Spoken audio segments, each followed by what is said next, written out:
All right, here we go. Man, I was so excited to get my my first video published last night.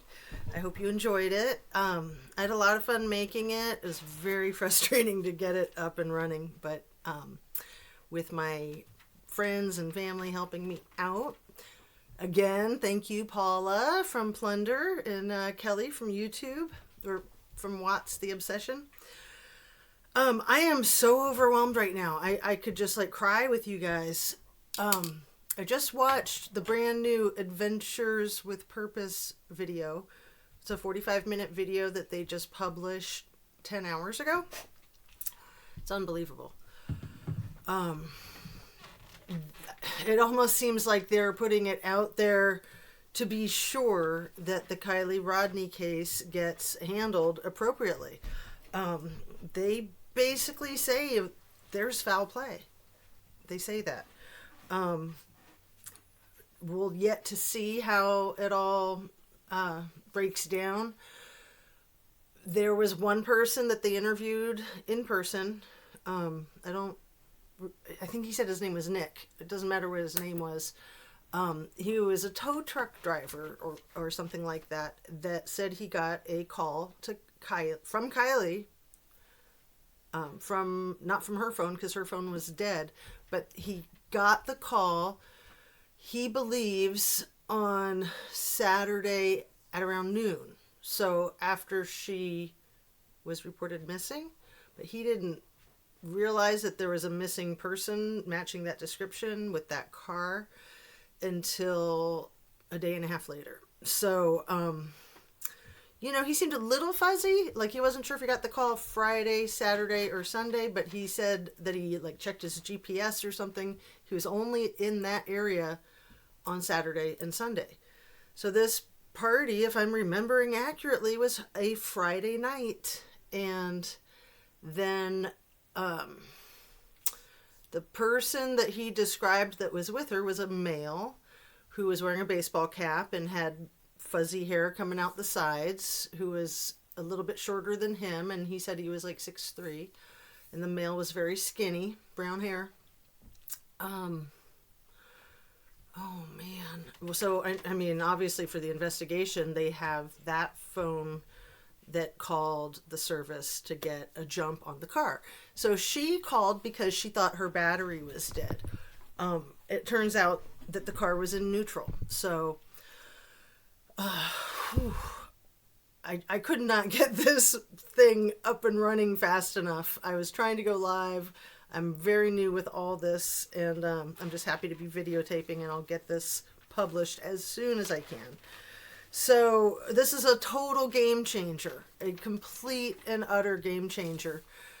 I just don't even know where to begin, except to tell you, watch the Adventures with Purpose video. You have to be a member. It costs $5 with tax. It's like $5.41 for me.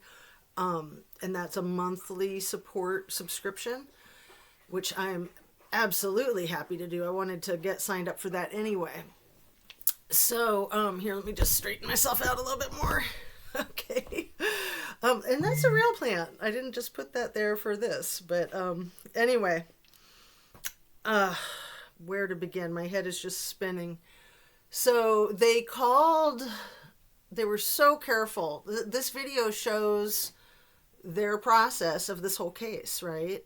From the time they were almost in the Truckee area, from the time that they were in Reno until, I think they stopped at a Best Buy, they said, until after they found her and the granddad and the dad were down there. But when they called law enforcement and they called the family immediately, and they were super quiet. They were very careful. All of their employees went dark. They were making no ruckus there at the beach. They were just acting like it was business as usual. And, they got the magnet on the car. The diver, I think his name is Nick too. He went down, saw that there were the remains in there. He was very suspicious immediately for a few reasons. Some of those being the back windows being down. They said, as we've all seen in the video footage, the driver's side back window is halfway down. Now, I used to have a SUV similar to that, and those windows only go halfway down, or 2/3 of the way down. So that was probably rolled all the way down as far as it would go. Also, the front passenger window was broken out. And it sounded like maybe the passenger side back window was all the way down. I was a little confused. Like, maybe they were just talking about the front passenger window being broken out, but at one point they said passenger side all the way down. Oh my God. Oh my God. Said something about the shoes, which I don't know. No seatbelt. They said no seatbelt was she was wearing. But back to the guy that came to the call when she thought her battery was dead. He said she was very disoriented, and that she was asking him real specific questions about, like, how do I put my seatbelt on? And he thought she was, like, hungover from the night before. And I guess in that line of business, when you are a tow truck professional, you see a lot of weird stuff, right? I mean, yeah. So he wasn't that alarmed. Oh my goodness. I'm going to jump around because I'm just, like I said, I got logged onto this as fast as I could. When the Adventures with Purpose made their very first phone call, they very first called Sally, I think, the grandmother of Kylie, and told her right away. And then they called law enforcement right away. So that report from some law enforcement, like, oh, we never got a call, they called right away. So they got a hold of dispatch and said, you know, we need detectives here. And it was still Placer County Sheriff that was in charge of the investigation at that point. When they came out, it was Placer County Sheriff, which has me very concerned after what the person at CNY Family Channel found with that 24-page affidavit. In my video that I published yesterday, I inadvertently stated that affidavit was dated May 15th, 2020. It's worse. I meant to say May 15th, 2022. So it's just 4 months, less than 4 months. May, April, May, June, July, August. My brain, oh my God. I'm just spinning. Okay. May 15th to June 15th to July 15th to August 15th. 3 months, 3.5 months. Okay. So the call, the service call, was out to the Boca Reservoir, which is the very next lake east of Prosser Reservoir, or Prosser Reserve, or whatever it is. But one of the things that I wanted to say about crimes that happen in national parks is that it's an ideal jurisdiction for the criminals. You know, Brian Laundrie, Gabby Petito, that was in a national park too. So was their domestic violence call on August 12th. So when you're dealing with national parks, you're dealing with another jurisdiction. And I know where I live, we have a lot of beautiful parks around us. We have county parks, state parks, private parks, and bike paths. And the jurisdiction gets really fuzzy, and that's where the crimes happen. That's where weird stuff happens. So the criminals know this, and they do this intentionally. Total game changer. Maybe it's not what they said. Maybe it's not foul play, but they said definitely foul play from what they saw.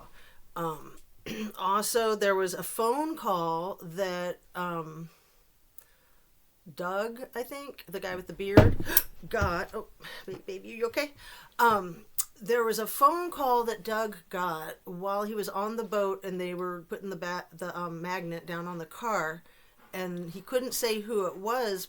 Maybe it was a text, but this person said that they were at the party and that Kylie got into an argument with another female. He said the name, but they blacked it out and beeped it out right at the end of the party. And a few minutes later, everybody left. And yeah, it was bad. But then, like I said, this service call person believes that he spoke with Kylie, met with her in person at her vehicle at Boca Reservoir the next day at around noon, and she was with a guy. And then there were other people that seemed to be part of their group too that were like hanging back. So Boca Reservoir was one of the first places that Adventures with Purpose cleared. So they did a great job on Saturday. The first Saturday that they went out there, they cleared parts of Donner Lake, or maybe the entire lake, I'm not sure. Boca Reserve, and then they said this really cute thing. They said, it's not cleared if we haven't cleared it. So even though the law enforcement had told them Prosser Lake had been cleared, they said that that's how they do their business, is that nothing is cleared if they didn't clear it themselves. So they went back there and found it so quick. It was spooky. And I think that they're very suspicious of it being right there under everyone's nose. With what, 20,000 hours of manpower and 60 professionals and I think it was 16 days or something. Anyway, here we go. I don't know what to think of Ryan Upchurch.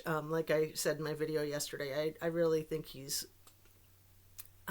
right on in so many ways. I don't agree at all with him saying Kylie Rodney's not real, that this is a scam for GoFundMe. I think that this is not a scam for GoFundMe. I believe that there are a lot of scams for GoFundMe. And I don't know if he just kind of flipped out because he was probably getting threatened by Ronnie and Milo and Zanime and who knows all else. If these people are really involved with what it looks like they're involved with, who knows? So he said he's never going to do true crime again, which I think is very sad because I think he's good at it, actually. He's got quite the knack. Common sense. He's got 3 million subscribers. I wanted to explain some of the things that he was showing on one of his last videos that proved him right, that all this is a pile of crap, okay? Because I have a different opinion about what he saw as facts. So he said that there were multiple sheriff addresses all over the place in Truckee, and that they were houses, they were residences. And I don't know how California works with their sheriffs out there in Nevada County and Placer County. But maybe the deputies all are like independent entities, that's just how it comes up on Google, that their home address says that that's a sheriff's office, part of the sheriff's office. I don't know. The other thing was the chop shop where he said, all these law enforcement cars were parked outside. And, he thought that was proof that this was all a pile of garbage. My opinion is that the chop shop might very well be the maintenance garage where all of these law enforcement vehicles get maintained. So, of course, there's going to be a few of them outside. Cars constantly need fine tuning, especially cop cars. There's so much that they do and so much abuse that they take. So there were a couple other things with that, but maybe I'll get back to it later. I'm really curious what Kylie was wearing when she was found. It sounded like her shoes may not have been on her feet. It sounded like she might have been wearing one of the sweatshirts, and it sounded like it might have been the dark one. Um, but I'm very, very curious what she had on and what she didn't have on. Um, and, you know, back to before I made some of these notes before I saw this video. Oh my God, that video. You're probably watching it right now rather than me, but that's cool. Rather than watching me. Who am I, right? I'm just somebody new that makes jewelry and made this yesterday. I love it. So I didn't make the pendant. I had the pendant on a silver chain. But this was totally spontaneous and unexpected, and I just think it's super cool. I made the earrings too a long time ago for one of my kids, and she doesn't wear them, so I borrow them. They're one of the most simple designs that I have. Here, I'll show it to you up close. You see that? Okay, we're not watching this video for my jewelry. Anyway, I'm not going to distract you with that. Okay, back on track. So, you know, I don't buy the whole story because there's just so many red flags from day one. Sammy was a red flag, right? I mean, everything about her was a red flag. Everything she said, the way she said it, the pressured speech, the obvious control that she was trying to take over the narrative, the story changing, things not adding up. One of the things that doesn't add up is that if Kylie was so out of it, then she probably wasn't the one sending those texts, right? It's hard to text, even when you're not drunk. You know, got big thumbs and those letters are so little. And then spell check changes your words when you hit send. I have an iPhone 13, and when I hit send, it'll change the word, like the last one I typed, if it thinks that I wanted something different. And sometimes it's really bad. It's just like, oh my God, it did not just say that. So you got to pay attention. And then luckily with an iPhone 13, you can delete texts after you send them. Supposedly. I don't know. I haven't checked that from the other end. But, there were no drunk texts. The texts were very clear. So that leads me to believe that it could have been somebody else texting for her.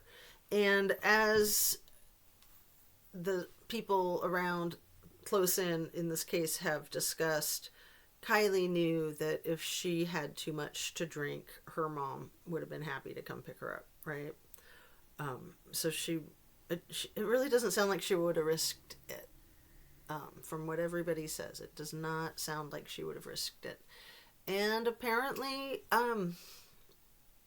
she was not in the lake until at least the following day, allegedly.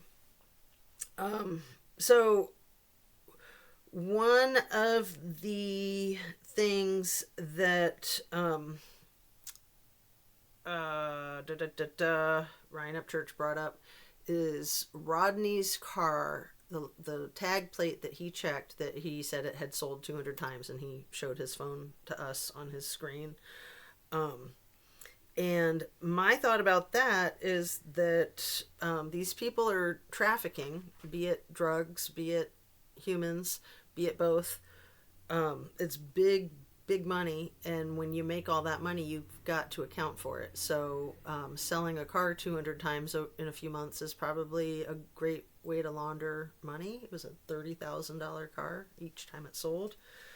So one of my big questions on this case that I haven't heard anybody say, I'm sure people have said it that I haven't seen, but I haven't said it yet either. How did Kylie break her arm in those photos that look pretty recent, with her little cast on her left arm, I think? And she's all cute in the photo, showing off her cast and her cute outfit. And I'm just really curious what that was, if that has anything to do with anything. Maybe it does not. So, oh, this one probably isn't going to be that long. I don't know. Um, there were so many things that Sammy has said that are so alarming, but one of the most alarming things I find, and I would imagine law enforcement on this case finds too, it's not just what she says, it's how she says it. Expression, which in a psych eval is called your affect. So like my affect is really flat right now, right? I'm raising my eyebrows. I'm trying not to be flat. It's much more interesting to watch people on YouTube if they're all animated, like, right? And it's more fun to just to be animated. But when we're not thinking about it, we usually are pretty animated. When we are trying not to show our emotions, and when we're being deceptive, or when we're having mental health issues, we get a flat affect, and the face doesn't change no matter what you talk about. It's like this, like, yeah, my cat died, I'm sad, okay, and I love chocolate, and it's sunny out, that's good. You know, flat affect is huge, absolutely huge. There's so many little things like that that people are completely unaware of, that police detectives know immediately that somebody's lying. When things just don't jibe. I was mentioning the Watts case because that's one I've studied a lot. They knew in the Chris Watts case that something was up before he even got to the house, not just because of the whole situation, but because he kept saying he'd be there in 5 minutes, and he wasn't like, you know, go ahead and kick the door in. Like, where's my wife? I'm worried about her. You're worried about her. So they knew something was not adding up, and you know, and they do a really good job too of trying to keep an open mind and not have tunnel vision, and consider that, yeah, she could have ran off, yeah, anything's possible. And you know, they need to do that for a good investigation, and they also need to do that so that the defense can't use that in court and say, oh well, you know, obviously you made up your mind before he even got there that it was him, right? I'm thinking back to the Scott Peterson case, and when the detectives were first at his house, and you know, they saw things like that he had eaten pizza before they got there, so they knew right then and there, because he was acting like he was scared. He was acting like, oh my god, what happened to my pregnant wife? Oh no, what do I do? But yet he's got an appetite and he's just having some pizza. So they were suspicious of him, but when he went outside his back kitchen door, he threw some gloves at the ground or something, and he said, fuck. And they saw him and they heard him. And it was, he'd done that in response to whatever interaction had just occurred inside the house.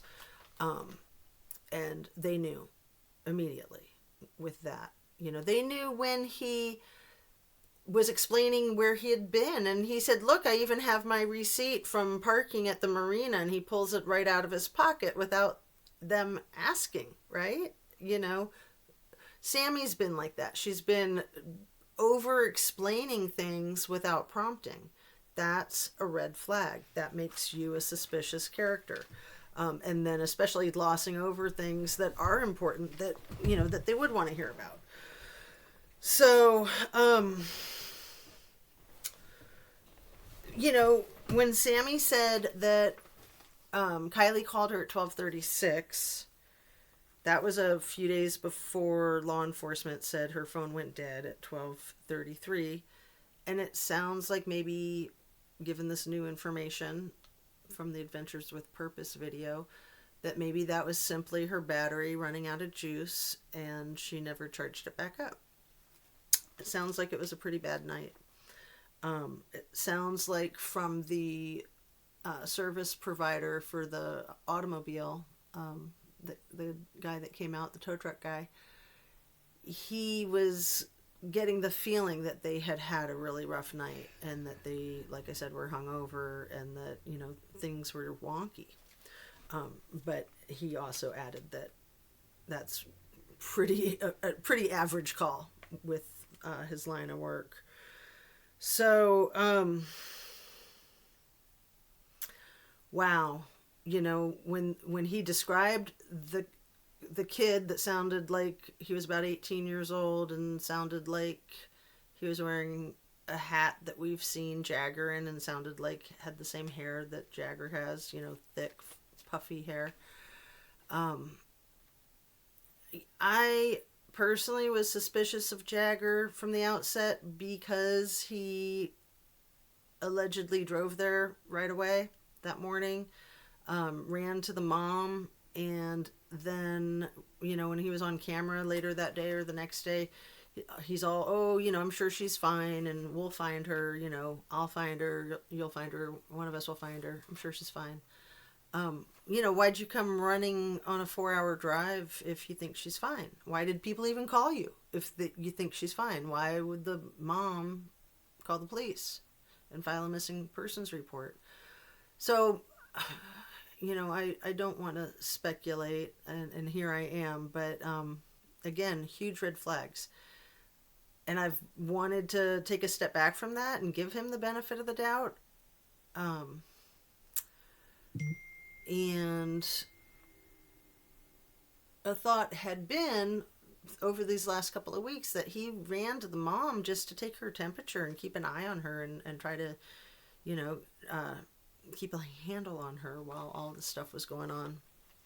So, I also have a take on Kylie's mom hugging Sammy from behind at one of the events, that perhaps she didn't suspect Sammy. Perhaps she did, and she was trying to communicate to Sammy, like, oh no, I don't suspect you, I totally support you.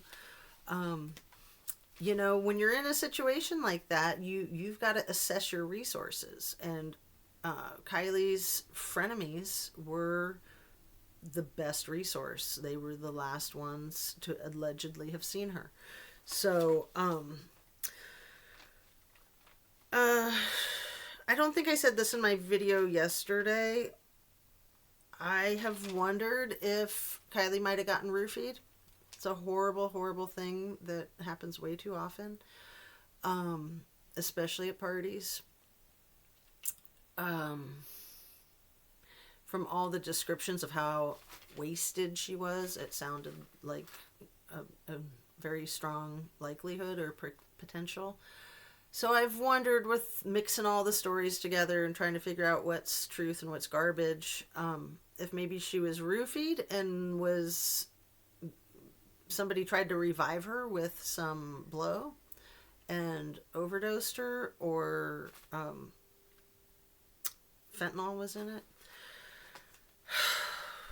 It's just so devastating. So devastating. I'm so sad for Kylie. I wish that girl could live a full life and go on to do her music at community college and go on to be a pediatrician at UC Santa Cruz. And if she wanted to get married and have children or whatever it was she wanted to do with her life, she had her entire life in front of her. And here we are at the end of August. I don't think I said the date today at the beginning of the video. I think it's August 30th. My phone's right here, so my phone will tell me. Nope, 31st. I was close. Wednesday, August 31st, 12:09. So, I have a text that says, I just watched Adventures with Purpose members only episode about Kylie. It was so moving. So, yeah, I know. I was just shaken up. I mean, the earth stood still as far as I was concerned. So, should should I just wrap it up here and organize myself and then maybe do another one later today? Because I have so much to cover. Oh my God. I heard that the parents went out to the party site in the wee hours of the morning to clean up. I thought that was interesting. And I saw some videotape of texts that were allegedly Kate's texts, and she said that she was not at the party. And was it Elsa? Elsa was the person who said that she saw Kylie at around midnight. I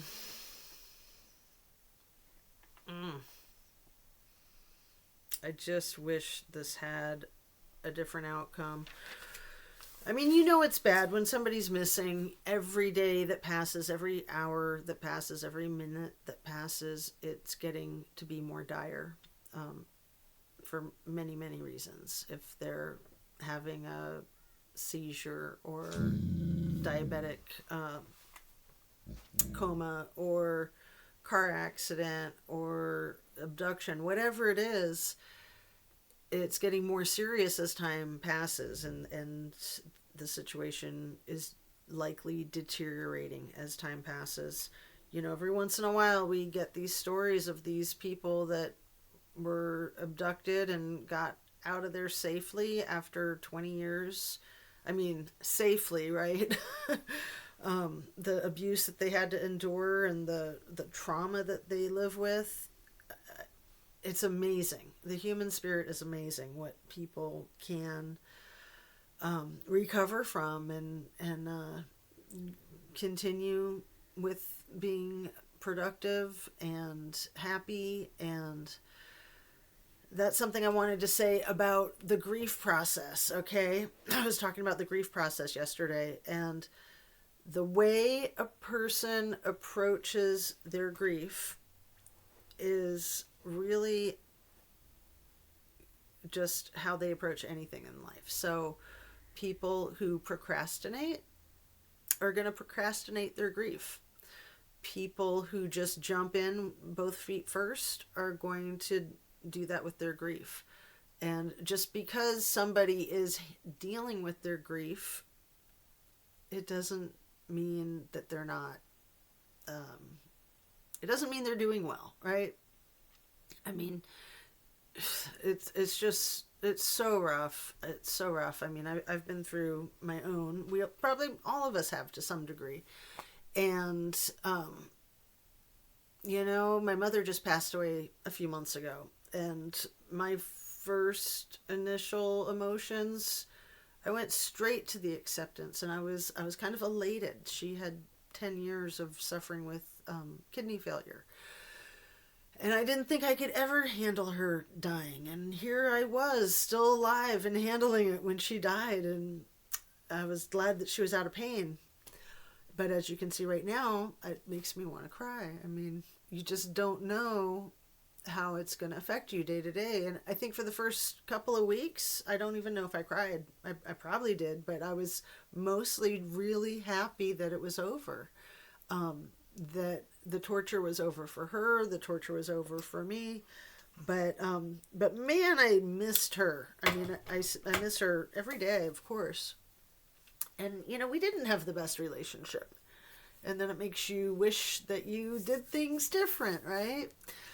I try not to live with regrets, and she tried not to live with regrets, but, you know, we had our own issues, and we worked them out as much as we could. And I'm just very grateful that I had her in my life, and that she made it for as long as she did. She was 79.